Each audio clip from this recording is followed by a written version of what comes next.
পৃথিবীর সমস্ত ENT doctor এটা স্বীকার করবেন যে টিনিটাস অত্যন্ত একটা বিব্রতকর একটা রোগ বলতে এটা একটা উপসর্গ আমি বলতে পারি।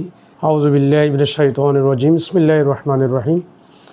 সম্মানিত দর্শক, আমি ডক্টর মোহাম্মদ ওমর ফারুক, বর্তমানে সিনিয়র কনসালটেন্ট, রাঙামাটি জেনারেল হাসপাতালে কর্মরত আছি। আমার বেশি দিন নেই, 14 মাস পরেই আমি এলপিআরে চলে যাচ্ছি। তো আপনাদের দোয়া, আপনাদের ভালোবাসা আমাকে এ পথে এগোতে অনেক সাহায্য করেছে। আমি আমার হৃদয়ের অন্তঃস্থল থেকে আপনাদেরকে অভিনন্দন, মোবারক জানাচ্ছি এই জন্য যে আপনাদের মতো সাধারণ রোগীরা যারা আমাকে ভালোবাসেন, অনেক দূর দূরান্ত থেকে আসেন, রাউজান থেকে হাটহাজারী আসেন শুধুমাত্র আমার সাথে দেখা করার জন্য, আমার চিকিৎসা সেবা নেওয়ার জন্য।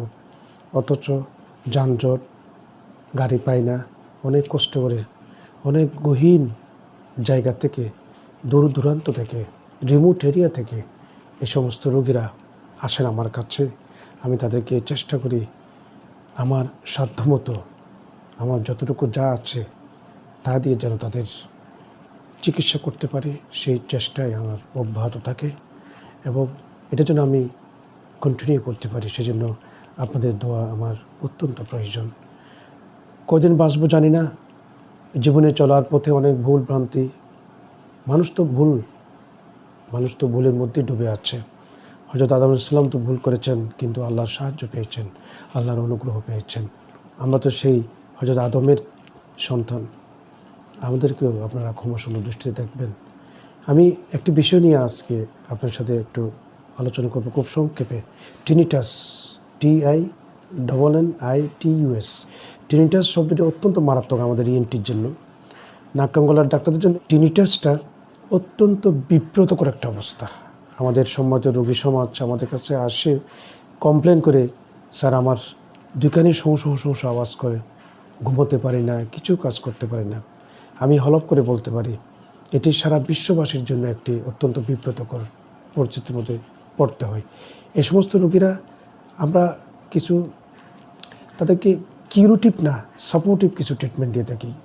কিউরেটিভ না সাপোর্টিভ, এটা দিয়ে হয়তো ভালো হতে পারে, নাও হতে পারে। এবং এই টিনিটাসটা মেহমানের মতো, এটা যায় আসে।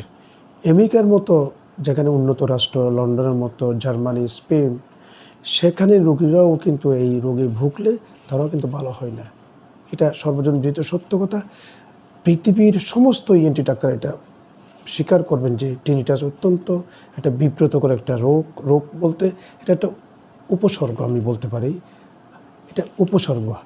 তো আমি অনুরোধ করব, এটা নিয়ে আপনারা এত টেনশন করবেন। আমি নিজেও টিনিটাসে ভুগছি, অথচ আমি কোনো ওষুধ খাই না। আমি আমার দৈনন্দিন কাজ করি, চাকরি করি, লেখাপড়া করি, আল্লাহর কোরআন তেলাওয়াত করি, নামাজে যাই, সব কিছু করি, কিন্তু এটা আমার এখনও হচ্ছে। আমি যে আপনাদের সামনে আমি এখন বক্তব্য রাখছি, এখনও কিন্তু আমার দোকানে টিনিটাস হচ্ছে, কিন্তু আমার দিকে মন নেই।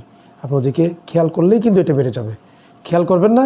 আর আমরা কিছু সাপোর্টিভ ট্রিটমেন্ট দিয়েছি, ট্যাবলেট সিনারন 15 মিলিগ্রাম একটা করে দিনে 3 বেলা 6 মাস, ট্যাবলেট বিসার্ক ভেজোডাইলেটর একটা করে দিনে 2 বেলা 6 মাস, ক্যাপসুল জিঙ্কু বিলুবা এটা 60 মিলিগ্রাম একটা করে দিনে 2 বেলা 6 মাস, এগুলো খেতে পারেন। আবার কিছু অ্যানজিওলাইটিক দিয়ে থাকি, একটু নিউরোবি দিয়ে থাকি, অথবা একটু ক্লোবটেন, নিউরোবি, এগুলো দিয়ে থাকি।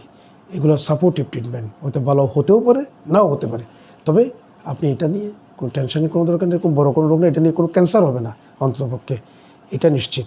আসসালামু আলাইকুম ওয়া রাহমাতুল্লাহি ওয়া বারাকাতুহু।